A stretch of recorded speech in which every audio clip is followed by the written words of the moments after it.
Okay. अब start कर देना. So now we'll start. So far we have been talking about statics, where things did not move. Yeah. So now what we will move on to will be dynamics, where we will have motion of points or motion of bodies. And in fact, in dynamics, we start with what is termed as kinematics. And in kinematics, we only study the motion of a point or the motion of a body. We do not address the question of what is causing the motion. So it is just, you could think of it as a geometrical aspect of the motion. How the body is moving and what are the quantities which are involved with the motion of the body, without bothering into what is causing the motion. That means as far as kinematics goes, we will not be talking about forces and moments. We will be bothered about quantities related to motion of a body, which would mean the position vector, the velocity, the acceleration. So that is the basic focus of kinematics. Now in kinematics, we will start with the concept of, which I have I think already talked about, the concept of a reference frame. Reference frame, this is a set of points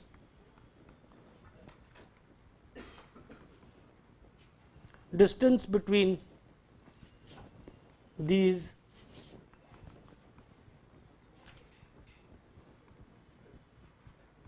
is a constant. So that means we have some points such that the distance between these points is a constant, then they could constitute a reference frame. When we say distance between them is a constant, that means what we are talking of is a rigid body, a body which is not deforming. If there are 2 points on a body and it is, let us say, like a rubber band, then as you pull the rubber band, the distance between 2 points changes. So we are not talking of that, we are talking of a set of points where the distance between them is a constant. So that means we are talking of a rigid body. So now what we do is, let me first write this. So we are talking of basically a rigid body, and there, so any rigid body could be a reference frame. Now what do we do in a reference frame? We observe the motion of some point. So to observe the motion of a point, what we will do is, the first thing we will do is, we fix a set of coordinate axes.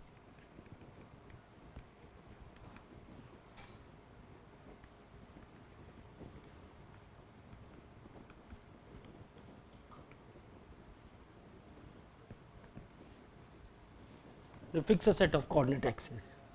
Now the axis could have origin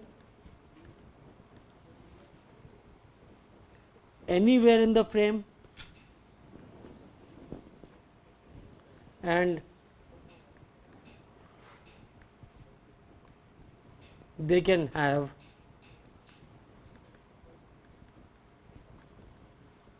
any orientation. We are talking, we will start with the Cartesian axis, which means 3 mutually perpendicular axes. Now what do we mean by, when we say coordinate axis? Coordinate axis typically will be a set of 3 mutually perpendicular axes. Okay? So that is the basic definition of coordinate axis, and also we will talk of right-handed coordinate axis, in the sense that unit vector, if we write them in cyclic order, then one thing is the dot product between any 2 unit vectors will be 0 and the cross product will follow a cyclic rule. If we are talking of x, y, z, then unit vector along x cross y will give me unit vector along z, along y and z will give me y cross z will give me x, and so on. So we follow a cyclic pattern, and that is what we term as a right-handed triad. So we have a coordinate axis. So let us fix what we term as the Cartesian axis We will talk of more axes in today's lecture itself. So, when we say this, so this is my some body, this is the reference frame, and here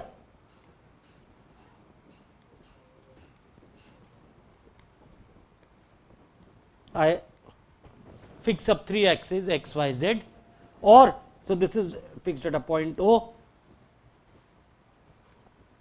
or at another point O prime I could fix x prime, y prime, z prime.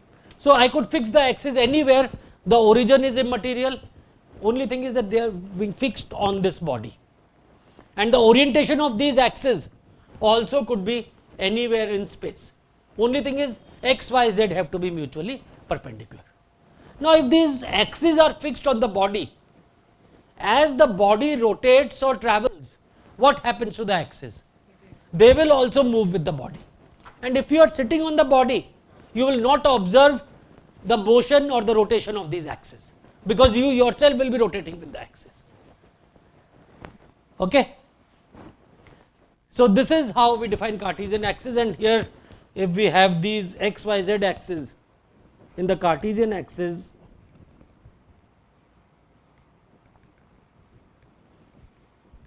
these are x, y, z, and these are fixed axes. Now, you may think, why am I saying they are fixed axes? Because I will talk of axes which change also, and different coordinates, but in Cartesian we are fixed axes. Unit vectors along x, y, z are termed as I, j, k, or we may call them Ex, Ey, Ez, or E1, E2, E3. So, these are the different names we will give, and we will reserve this sign hat for a unit vector. Instead of arrow, which could be a general vector, hat will represent a unit vector. What is the meaning of a unit vector? Its length, its magnitude is always 1. Okay. Now, this is x, y, z axis. Then let me also say they form a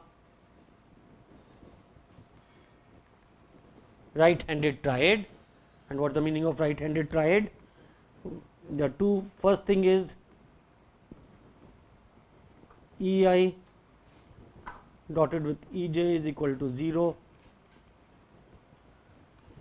if I is not equal to j. So, I put I is 1, j is 2. So, Ei dotted with Ej will be 0 if I is not equal to j. If I is equal to j, then this will be 1.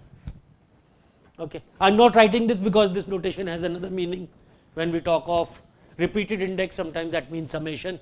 So, that I am not using, let us not talk about. So, I will talk of this as I is not equal to j. In fact, is there some other notation in which I could write Ei dotted with Ej? What is this? Is equal to 0 if I is not equal to j, and is equal to 1 if I is equal to j. Can I put it here? I can put it in the form of a Kronecker delta. I write it as delta ij. Have you heard of the Kronecker delta? Delta ij, you have not heard? I am surprised. In your maths courses, you must have done delta ij. Delta, if I is equal to j, then delta I, delta 1, 1, delta 2, 2, delta 3, 3 is 1. Otherwise, it is 0. So, therefore, an identity matrix you represent by the Kronecker delta. याद आया कुछ थोड़ा थोड़ा okay. So, this I could say, or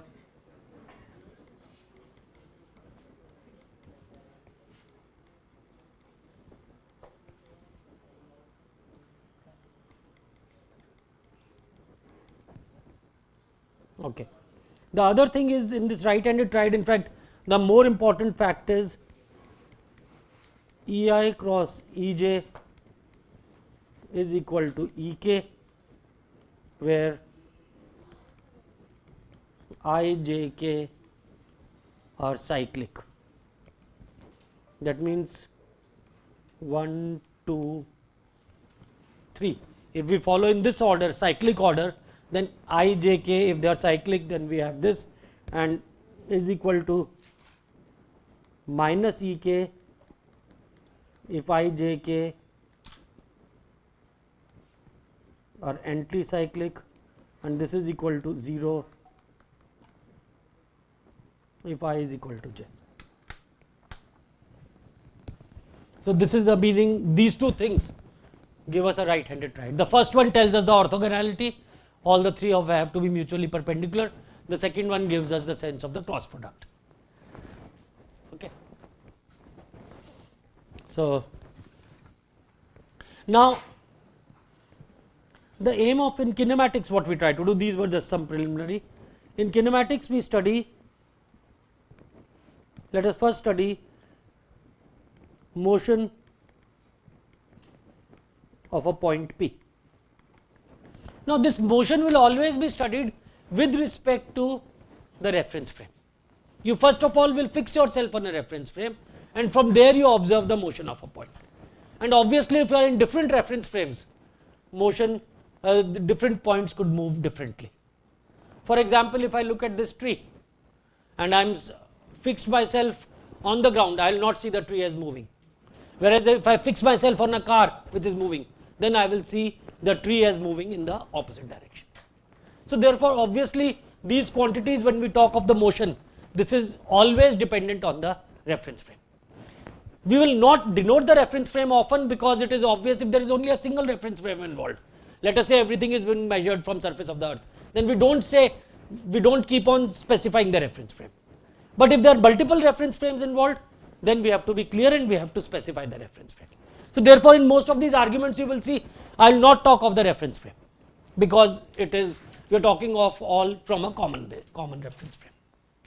And obviously, in a reference frame when a person sits, you have to sit down with a meter scale and with a clock, so that you can measure how the point is moving, the distance travelled by the point and in which direction it is moving, and a time to measure how fast or slow the point is moving. So, now what we do is, so let us study the motion of a point P, and we study this with respect to x, y, z axes which are fixed in a reference frame which I call as f. So, how will I do this? So, that means what I will do is, this is my reference frame f, I choose an origin here, I choose the 3 axes x, y, z, I will make sure that, and I have a point P which is moving. So, what I do is, I draw OP is the position vector of point P. The coordinates of point P, because I am talking of Cartesian coordinates, are given by x, y, z. And as the point P moves, that means then x, y, z are functions of time.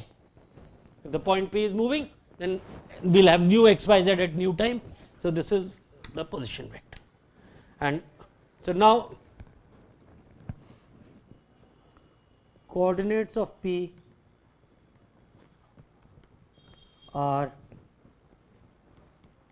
x, y, z of t. This is because P is moving. So, now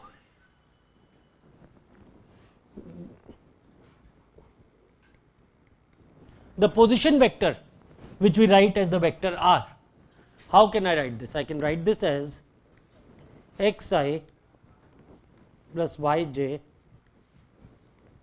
plus z k. Okay. Now, the first quantity which we will define in kinematics is the velocity, and velocity is defined as the rate of change of position vector, and actually I should say with respect to frame f, I am not writing that because everything is assumed there is only a single frame, otherwise this is with respect to frame f.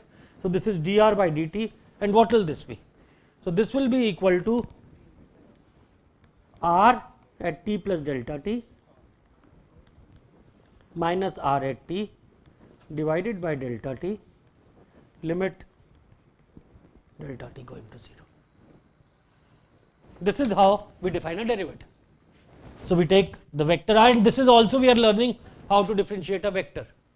So r vector at t plus delta t minus r of t. Now let us try to show this in this picture. So this is r at time t. At the next instant, this is at p prime. So we draw a new position vector. This will be r at t plus delta t. And when we take the difference of these two, this quantity which we have, this is r at t plus delta t minus r of t. The vector p prime. This is the difference between the two position vectors. Now the purpose of drawing this cartoon, I could have, as somebody said, I could have directly differentiated this, is to illustrate some things. And what this cartoon clearly illustrates is that the velocity is independent of the origin. Suppose somebody else chooses a new origin here and finds r of t, for the person will be O prime times p, where O prime is the new origin, and r at t plus delta t for that other person will be O prime times p prime. And when you take the difference p prime stays the same irrespective of the origin. So that means this velocity is not dependent on where you choose the origin of the Cartesian axis, and it is also independent of the orientation, because the vector delta r, if you call this vector p prime, that stays the same irrespective of the orientation. Only thing what will happen is, if the orientation of the axis is different, the components will be different, but the total vector stays to be just p prime. Okay. So from here what we observe is, let me write this down. So what we observe is that this vector p prime, which is equal to r at t plus delta t minus r of t, this is independent of the origin O in the reference frame and also of the orientation of the axis xyz. That means velocity is just dependent on the frame, in which frame you are choosing. If the same points p and p prime were measured from a different frame, which was not the same as this, then you could have got a different answer. But as long as you fix your axis in the same frame, you will get the same answer for velocity. So this is how we define velocity. So velocity of this, if I complete this I can write as delta r by delta t, and this I can, in the limit delta t goes to 0, and I can write this as the derivative of the vector r. Okay. So now we can define one more quantity, acceleration, and acceleration will be defined as v at t plus delta t minus v at t divided by delta t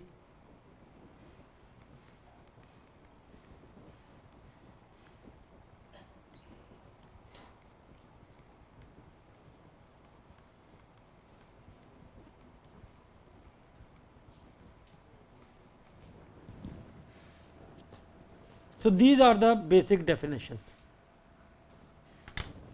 velocity and acceleration. So if the, see now this is with respect to that frame, so you will not observe the, so this is velocity as observed. If the frame is rotating, then I will make sure I will put velocity as observed by frame F, and then what you are observing is the velocity from some other frame. So that we will see how to work out when if I know velocity with respect to this frame, and if this frame is rotating with respect to frame 2, then how do we find velocity with respect to frame 2? So that we will see as we move on. Okay. So this is with respect to this frame. So maybe actually all this velocity and all which I am saying, these are with respect to frame F. But we drop this because there is only a single frame F. If it is rotating, then we will have to be careful. Yes. Yeah, okay. Why will it change? Because see, okay, let's see. I shift the origin to a point O prime here. So now the position vector is r here, and this is r at t plus delta t. No, O prime is this. So now, no, you once you shift your fix your coordinate axis, then the origin is not shifting. O prime is not. What I am saying is one person shifts the coordinate axis at O, another person fixes them at O prime. For these two people, the velocity of the point will be the same as long as O and O prime are fixed in the same reference frame. As long as O is on the same reference frame as O prime. So you choose a reference frame, you choose a point O, you choose a point O prime. With these two origins, you measure the velocity with this definition. It will not change. Okay. Why will it be different? I see this point O prime is the same vector. I call it x, y, z, whatever. So now this point is not changing. It's a point P and P prime. Why should O prime change? You have fixed yourself on the reference frame, and the origin is fixed. So why will the origin change? Think about it. Okay. Maybe we can discuss afterwards if you are not very sure. Okay. Now one question, why do we stop at acceleration? Why don't we go more? I have done the first derivative, the second derivative of r. Maybe I should go to the third derivative, fourth derivative. Why don't we do that? Why do we stop at the second derivative?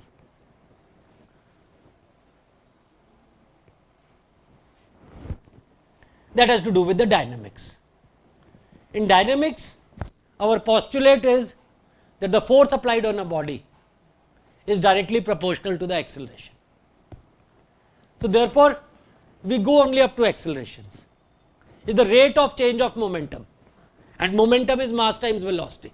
So because we for when we use these concepts, the usage is mainly till the second derivative. So we do things up to the second derivative. Actually, does anyone know what the derivative of acceleration called? Jerk. So there is a third term which is used, which could be, and that sort of tells actually how much of jerk you are feeling. If there is an abrupt change in acceleration, that's when. But we normally don't need jerk to solve problems, so that's why we don't go ahead. We stop at the second derivative.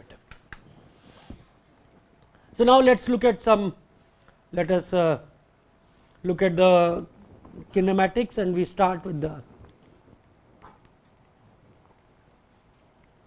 Cartesian coordinates, which I said were the simplest coordinates. If we express r is equal to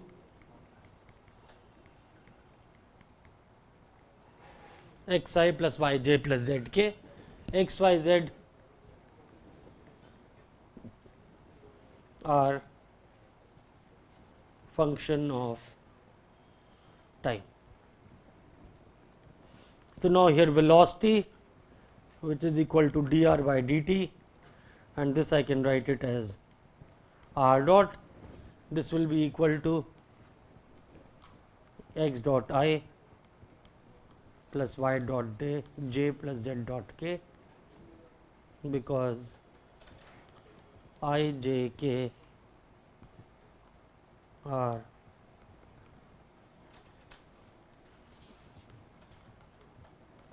not changing with time. Otherwise, we would have had more terms.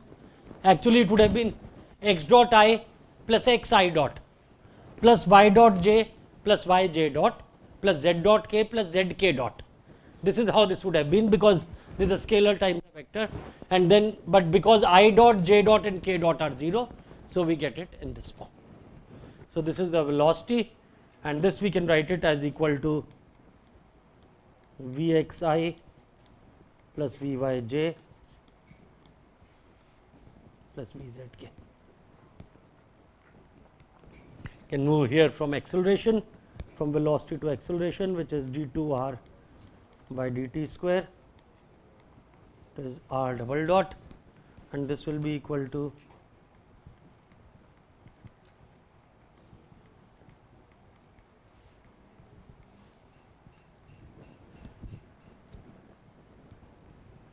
and this is nothing but Vx dot I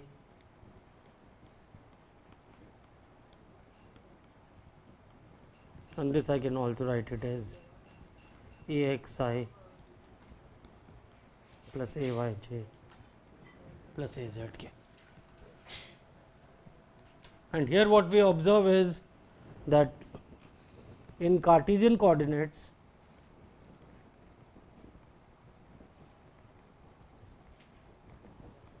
Vx is equal to x dot, Vy is equal to y dot, Vz is equal to z dot, Ax is equal to Vx dot is equal to x double dot, Ay is equal to Vy dot is equal to y double dot, Az is equal to Vz dot is equal to z double dot. So this is sort of very simple formulation. It looks so easy, so just flows, but actually if we study real life problems, let's say a car is moving on a path, physically what all do you measure, or you want to then find the velocity and acceleration of the car? What all do you know physically when the car moves? Which quantities can you measure? Well, there is a odometer on the car which measures the speed. Okay. Then a car will travel along some path, so you will know the path the car has taken. You will hardly ever know x, y, z as functions of time. You will know the speed of the car, speed with which the car is moving, and you will know, okay, it has to go along a path, it will go for so much distance along a straight path, then it will curve, then it moves along a straight path, or maybe there are some zigzags, etc. If there are some smart Delhi drivers who keep on never drive straight, they just keep on zigzagging their way between different things, but that is how you would know. So therefore, while these coordinates are very simple to use, but practically the Cartesian coordinates would not be of use in a lot of physical problems, because in a physical problem you will know the speed, how speed is changing with time, you know speed at different times, and you will know path. So, or there could be problems where a body is rotating about an axis, it is put in another slot, and you know how these two things are moving, as we will see some of the examples in some of the examples to follow, but this may not be known. So therefore, if these things are not known, then these may not be so easy to use. But in some of these problems, what may often happen is you may be given, for example,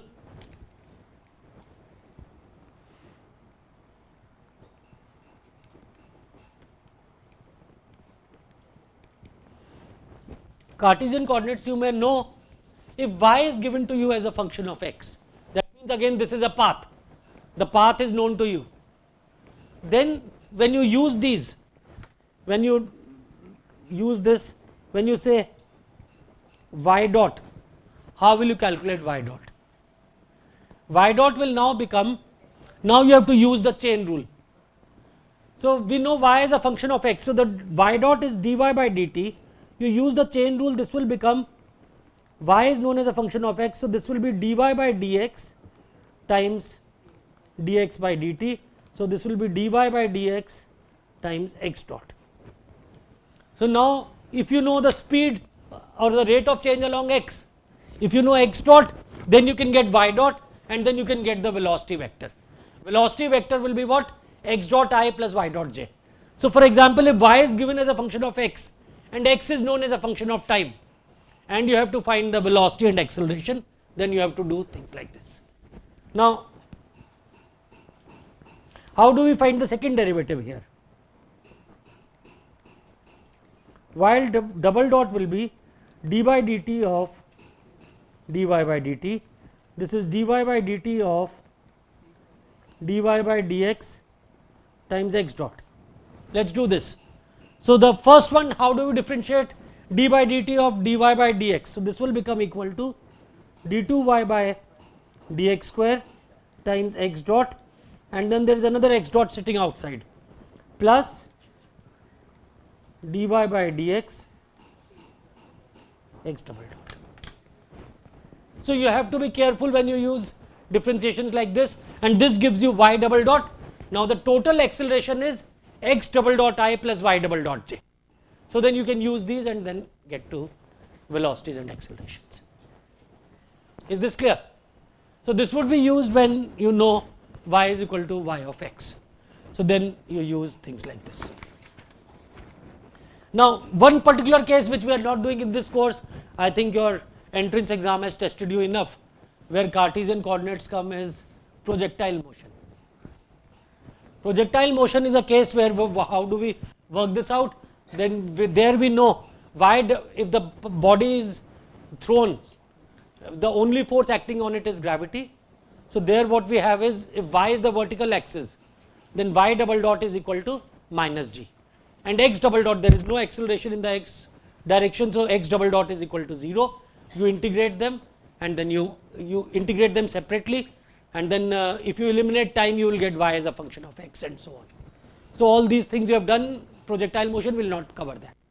So, that is one place where you use this. So, maybe I can just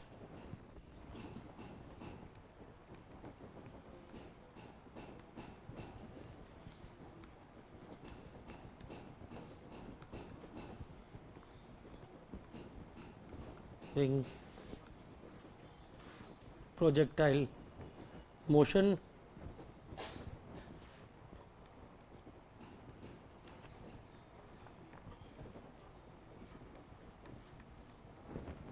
a body is released with v0 forming an angle alpha. In the equation governing is x double dot is equal to 0, y double dot is equal to minus g. You integrate, so you get x double dot is equal to a, y double dot is equal to,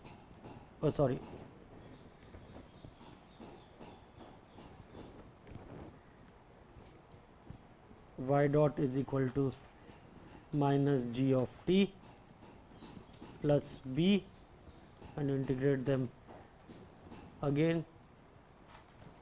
X is equal to at plus c, and y is equal to minus gt square by 2 plus bt plus d. So, these are different constants of integration, and then you can put in at time t is equal to 0, the location is at 0 comma 0. If the location is at 0 comma 0, c and d become 0. You may choose some other location also, I have written them in a general form, and then the velocity. So, that means x dot is equal to v0 cos alpha, and y dot is equal to, you put t is equal to 0, so b will become v0 sin alpha. So, you put these constants and then you can work out. So, this is one of the examples of Cartesian coordinates where we have used. Now, let us move on to a new type of coordinates, and which we will call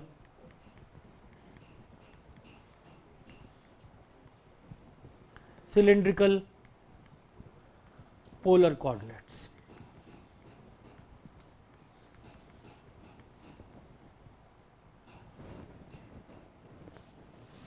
Now, whenever we define a new coordinate system, then we will link it with the Cartesian system first. We will explain it in terms of the Cartesian system, how we are defining these coordinates. So, you may have seen this coordinates in your physics course. So, let us say we have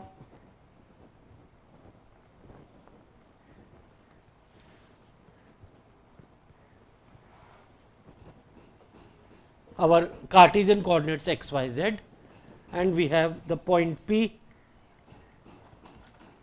which at time t is at x, y, z. Okay. So, now in cylindrical, in Cartesian coordinates, how do we write the position vector OP?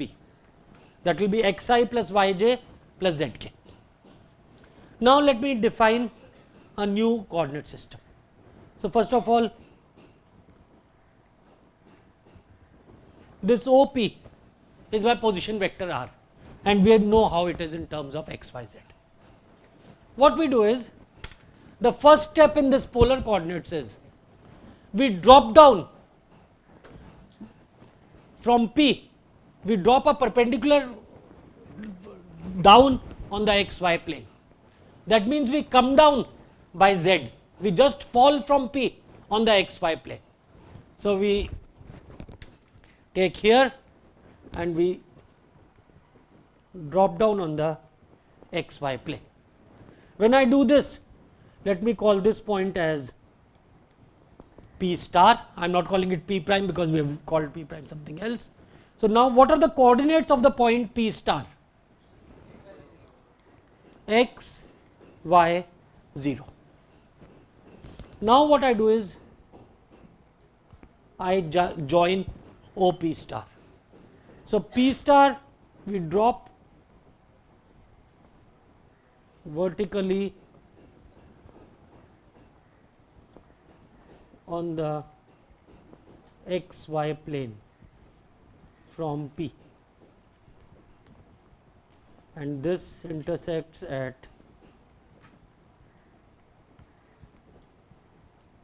xy plane at P star.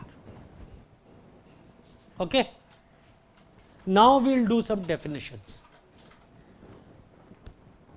The length OP star, this will be defined as r. Okay. So, the length OP star is defined as r.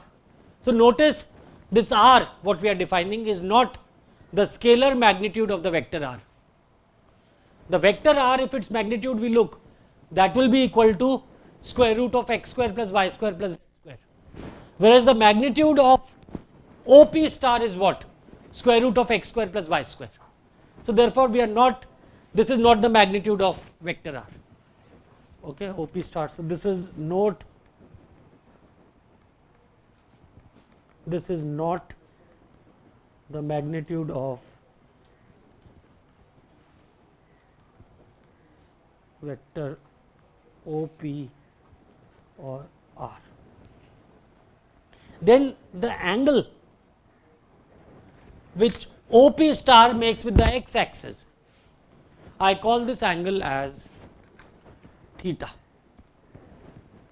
So, I have defined r, and the angle OP star makes with x axis, this is termed as theta. So, we have defined two new things, r and theta. Now, what I do is, a unit vector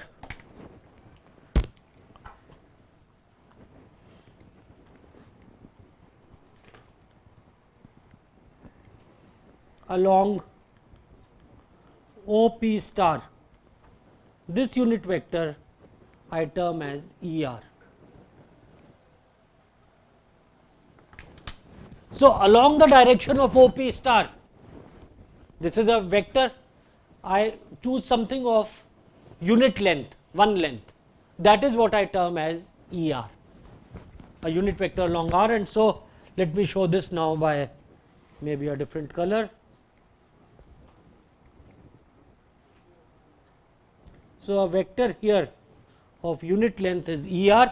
I could place it anywhere, either at O or at P star, anywhere. It is a vector in that direction of length 1.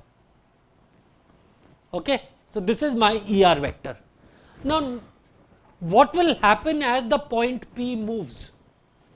As the point P moves, P star will also move. It could be anywhere in this plane. So, therefore, what will happen to the vector ER? Its direction will change, its magnitude will always be 1. So, as the point P moves, the direction of ER will change. So, therefore, in that sense ER is not a fixed vector. Is that clear? So, this is the vector ER. Then what I do is, so now I have defined vector ER. Next what I say is perpendicular to ER in the xy plane in the direction of increasing theta is the unit vector which I term as E theta. That means, in the same xy plane I go perpendicular to ER. So, now if I look at perpendicular to ER here, I could have two possible directions. Perpendicular to ER is in this plane, could be these two directions, one going up, the other coming down. How do I choose the direction? In the direction of increasing theta. Increasing theta is up or down? Up.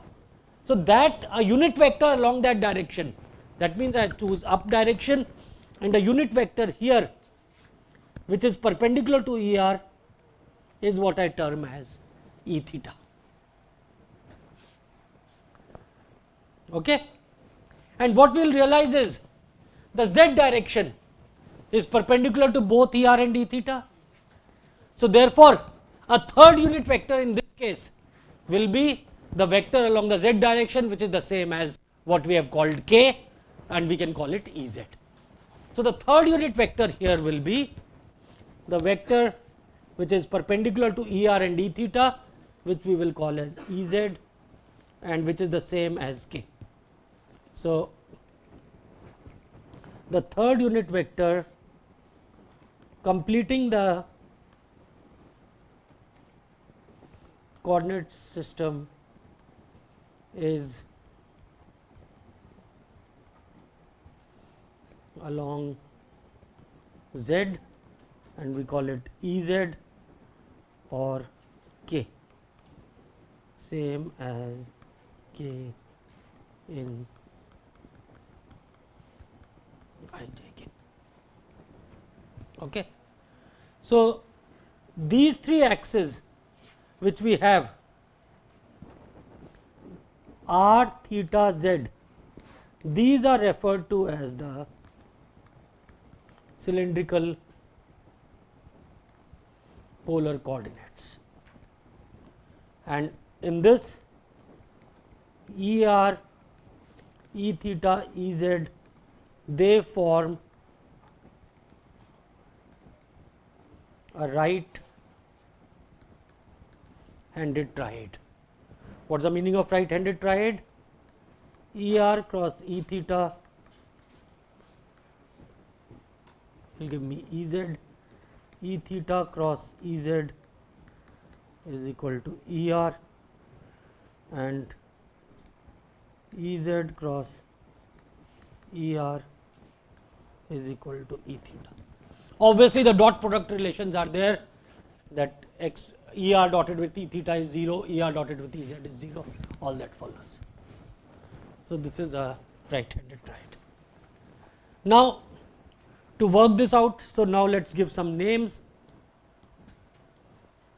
ER is referred to as the unit radial vector.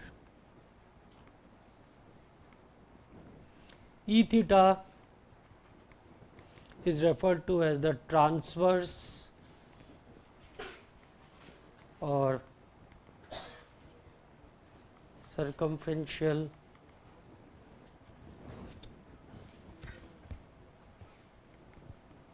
unit vector, and Ez is referred to as the axial.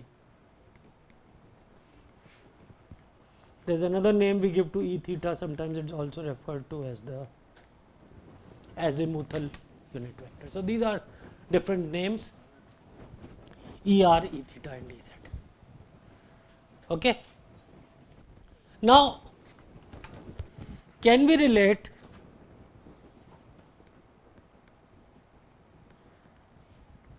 ER and E theta to I and j? Let us come back to this picture. ER is a unit vector here. E theta is the unit vector which is perpendicular to ER in the xy plane. Now, in terms of theta and r, can I say what is ER vector in terms of I, j? ER is making an angle theta with x and 90 minus theta with y. So, therefore, ER can be written as cos theta I plus sin theta j. Is that clear? Straightforward? So, let us write that. So,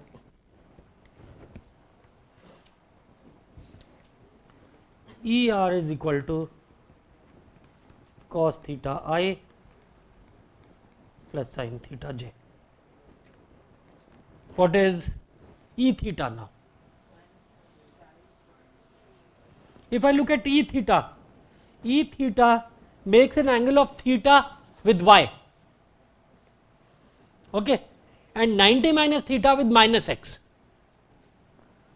So, therefore, E theta can be written as minus sin theta I plus cos theta j. Just think about it, that is what you will get. Now, one thing, whenever we write perpendicular unit vectors in this form, keep in mind that dot product has to be 0. So, when you take I dot I plus j dot j, cos theta minus sin theta cos theta, it will always add up to 0. So, that means when you write things in this form, you will either have 1 negative or 3 negatives. You can't have 2 negatives. Okay. So, just cross check once you write something like this, just do a simple calculation in your mind. I dot I is minus cos theta sin theta plus j dot j will be sin theta cos theta, it should be 0, which it is if it is done correctly. Okay. Now, let us do one more thing. Let us, since we have already done ER and E theta, let us find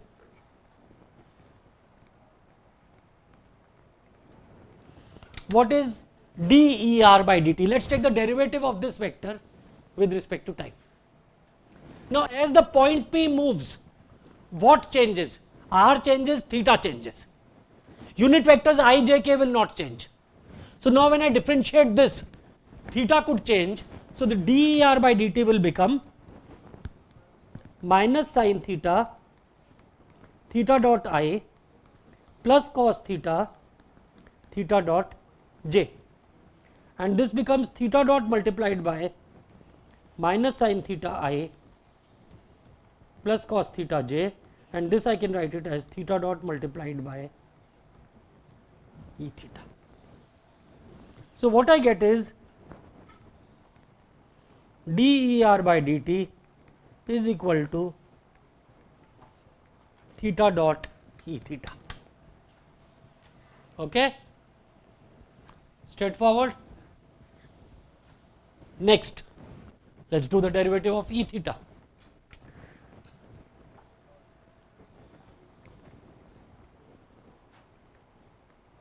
What is dE theta by dt?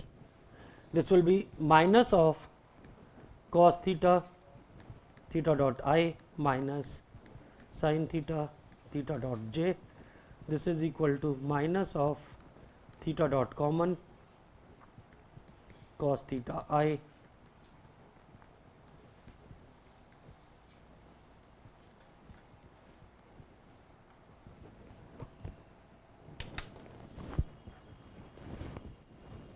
what do you find? dER by dt is parallel to E theta. dE theta by dt is parallel to ER. Is this something expected or is this something, that means derivative of ER is in a direction which is perpendicular to ER. Should this be expected or not? Yes, sir. Why? Because if it has a component which is parallel to p theta, that would change its magnitude. That is right, because this is a vector which is of constant magnitude, and this will happen with any vector of constant magnitude. Suppose if a vector A has a constant magnitude, then vector A dotted with A, its direction may change, will be a constant. So if you take a derivative of A, so this will happen. So this is just a corollary, it's nothing to do with this thing. I'll just show this. If you have a vector A which is constant in magnitude, then A dotted with A is equal to some constant k, and if I take the derivative of this, I get dA by dt dotted with A plus A dotted with dA by dt is equal to 0, and this tells me A dotted with dA by dt is 0, which means A and dA by dt have to be mutually perpendicular. If A dotted with dA by dt is 0, so then A and dA by dt is equal, are perpendicular. So this implies A is perpendicular to dA by dt. But this will happen, and you gave the right physical reasoning for this. If the vector is constant in magnitude and if there is a component of dA by dt along A, then its magnitude has to change. So that was a very good physical argument which you gave, and I am just giving the mathematical argument for this. Okay. So now once we have this, then now we have all our ingredients. Let us now try to, so we have worked out the vector ER, the vector E theta. Now let us look at the cylindrical coordinates and how, what is the position vector of the point P. So let us go back to the old cartoon, this one. What is the position vector P in terms of our x, y, z in Cartesian coordinates? What was R, vector R? Xi plus yj plus zk. What is the vector R in cylindrical coordinates? Now in cylindrical coordinates, what do I have? R, theta, z. These are the three scalars, and I have three unit vectors ER, E theta, Ez. So what is the position vector R? R ER plus theta E theta plus Z Ez, or no? Xi plus yj plus zk. So now the position vector is R ER plus theta E theta plus Z Ez. Right or wrong? Wrong. Well, one reason why it is wrong is dimensionally it is wrong. Theta E theta does not have dimensions of length. So let us make it R theta. Will that work? No, let us look at it physically. We have to go to OP. So I can write it as OP star plus P star P. Fine. What is P star P? That is the simplest. Z Ez in vector. What is OP star? R ER. So that means in the position vector, theta will not come explicitly. So what is the position vector? R ER plus Z Ez. Simple. Just look at the picture. Don't go by anything else. Look at the physics. R ER plus Z Ez. Okay. So that is the position vector. So what happens to theta? Theta is in ER, because ER is a function of theta. That's right. So let's do this. So let's write the position vector. So let's now do the kinematics with cylindrical coordinates.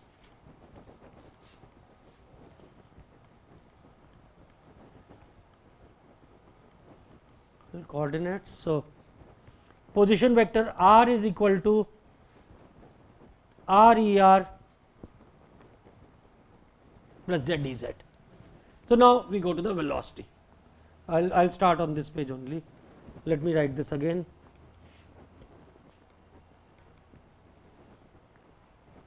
And now you will see certain new things happening. dr by dt, which is equal to velocity. What is this? So let us differentiate this. This will be equal to r dot ER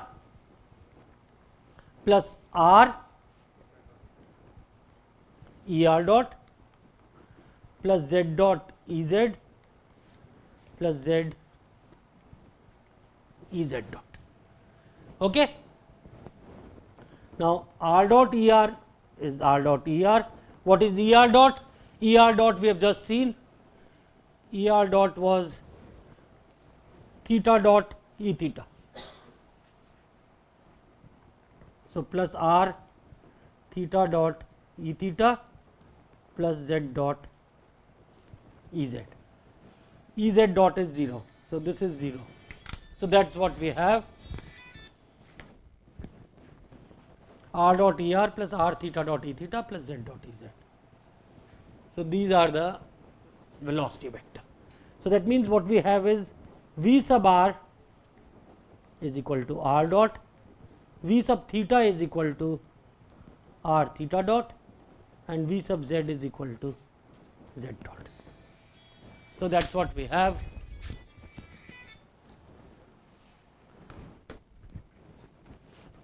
Okay. So, next let us go to the acceleration. So, this is nothing very big here. In cylindrical coordinates, let us write the acceleration. So, now we have to look at each of these terms and differentiate it properly. So, first of all, r dot er, what does that give me? R double dot er plus r dot er dot. That is the first term. The second term gives me r dot theta dot E theta plus r theta dot theta double dot E theta plus r theta dot E theta dot. That is the second term. And the third term, z dot Ez will give me z double dot Ez plus z dot Ez dot. I have differentiated each of the terms coming here. And now let's collect all the, let's see. So, this becomes equal to r double dot er. Now, er dot is theta dot E theta. So, r dot theta dot E theta. Then we have plus r dot theta dot E theta plus r theta double dot E theta, and now we have minus r theta dot square er, and then we have plus z double dot Ez. So, now I will combine all the er terms together. This becomes equal to r double dot minus r theta dot square er plus r theta double dot 2 r dot theta dot E theta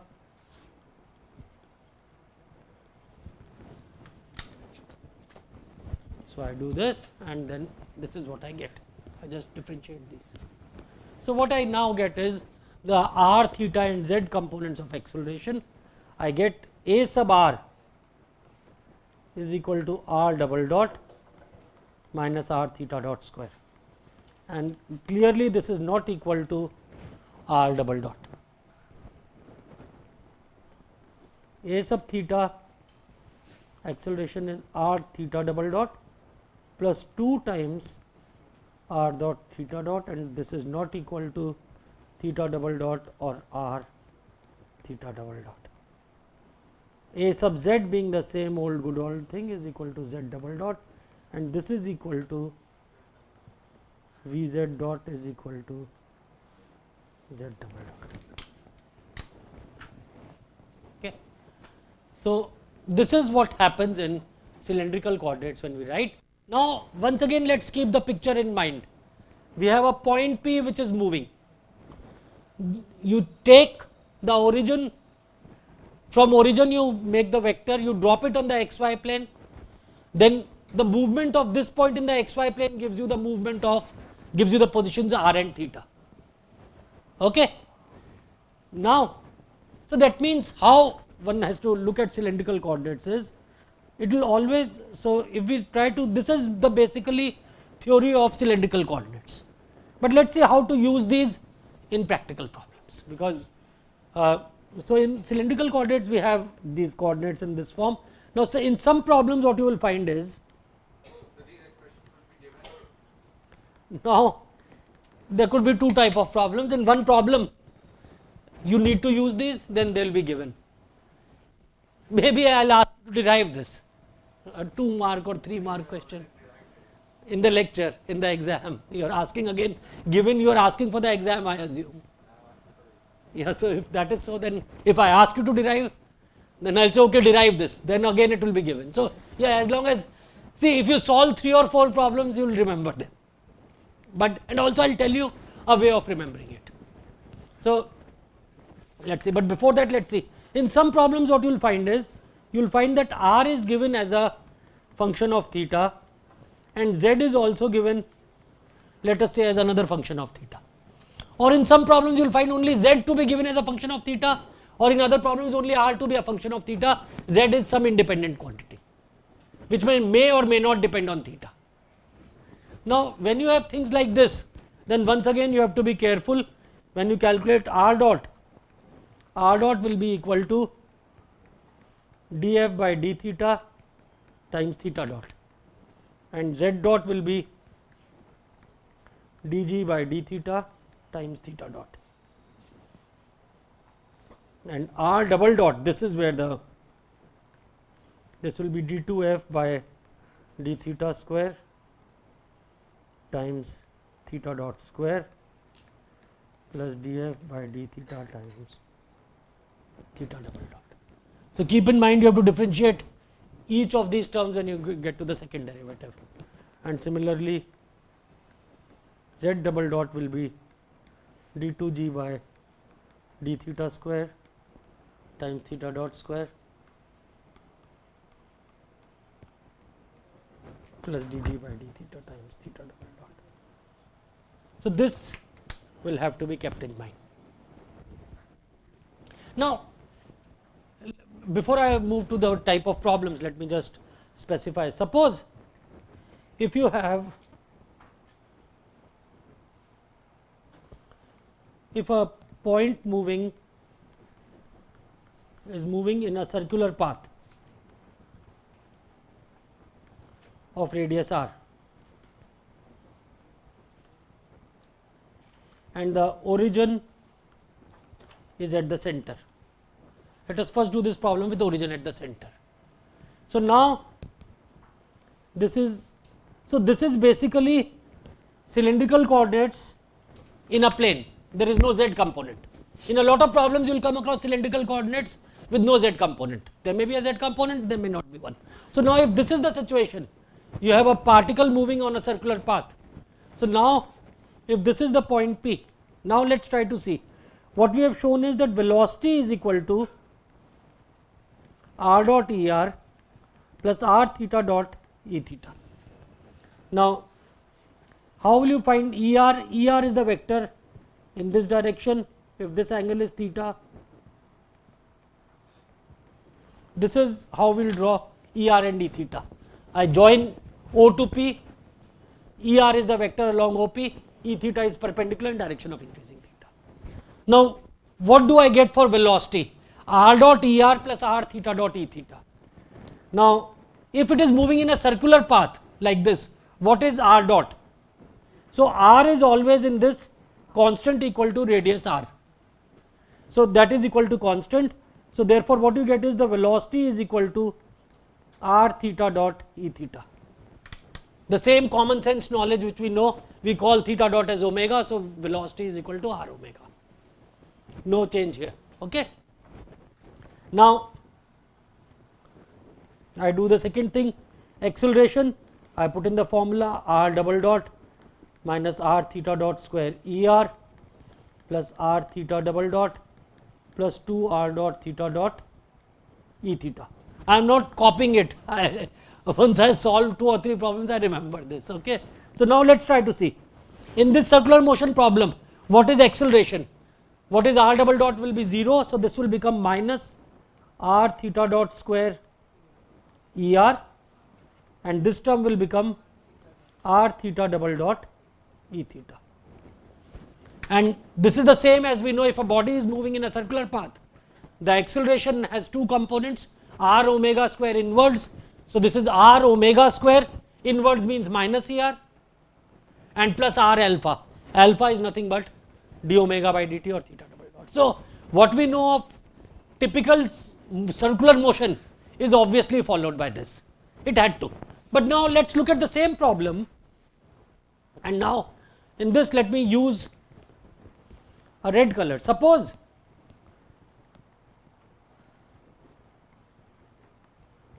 if I mark my origin at this O, the particle is again moving in the same path.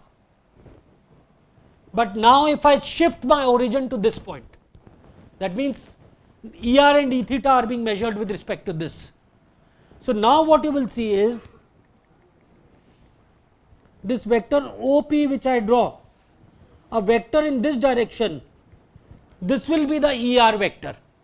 For the red color, so this is, or maybe I can call it as ER prime just to, so that there is no confusion, the red colors, because when you make a printout of this you will not get the color difference. So now, and the E theta vector is perpendicular to this, so this is E theta prime. Now in this new prime system, ER prime and E theta prime, R is not a constant. What is R given by? If you now try to see, if I call now this angle, this will be theta, I am just putting a prime to show it is a different theta. So now here you have 2r, small r prime will be given as 2r cos theta. So now if I shift my origin and measure, see the movement of the same point with respect to this cylindrical coordinates, r is now a function of theta. Whereas if the origin was fixed at the center, r was not a function of theta. Now if I am going to use this to calculate velocity and acceleration, I will get it in terms of er prime and e theta prime.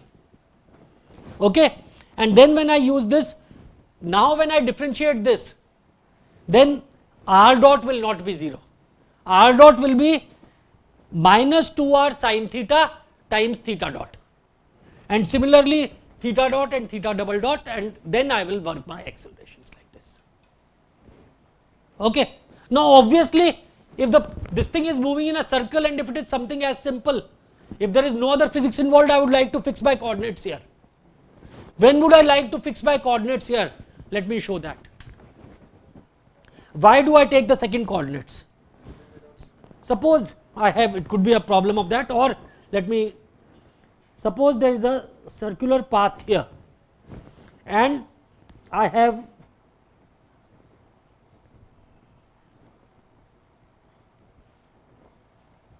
a slot, and in the slot there is a ball which is fixed to the slot with a spring. So now this is a circular path, there is a ball which can move inside this slot, and this slot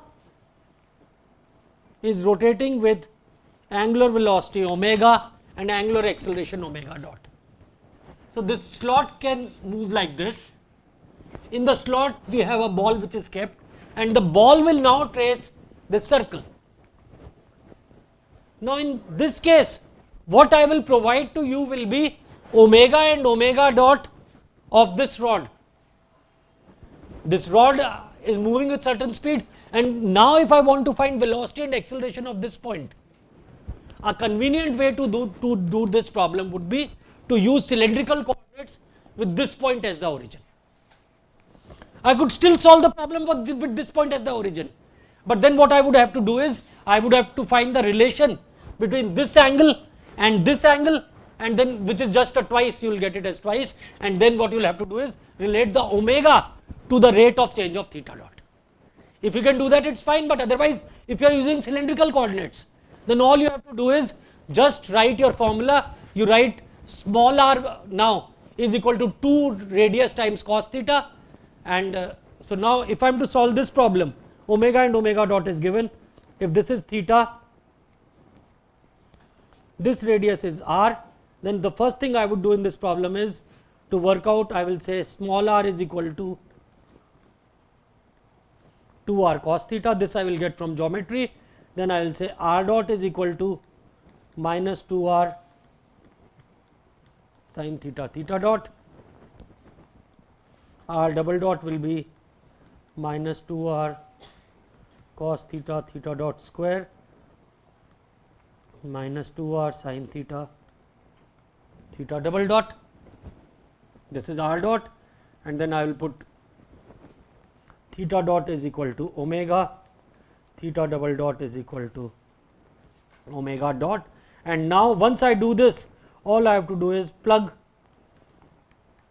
it in the formula, and then I will get velocity is equal to r dot er plus r theta dot e theta, and this will be equal to minus 2r sin theta theta dot er plus 2r cos theta into omega e theta.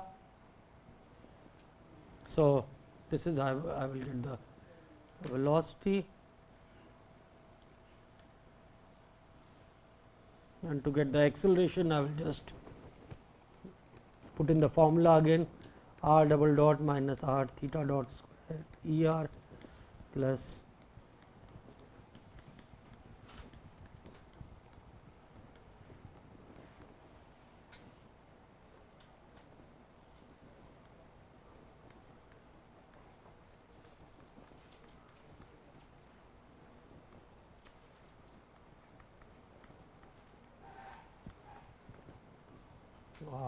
r is what, 2r cos theta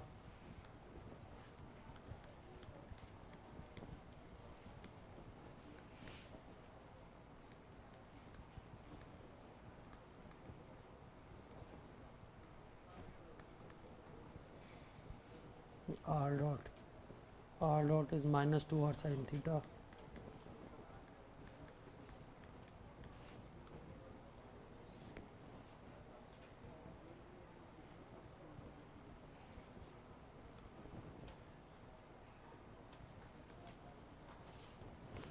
what I have done is I have blindly just written the expressions for r dot theta theta dot and put in these here to get the expressions. But now keep in mind that these velocity and accelerations I am getting are with respect to er and e theta, which has been defined in the figure.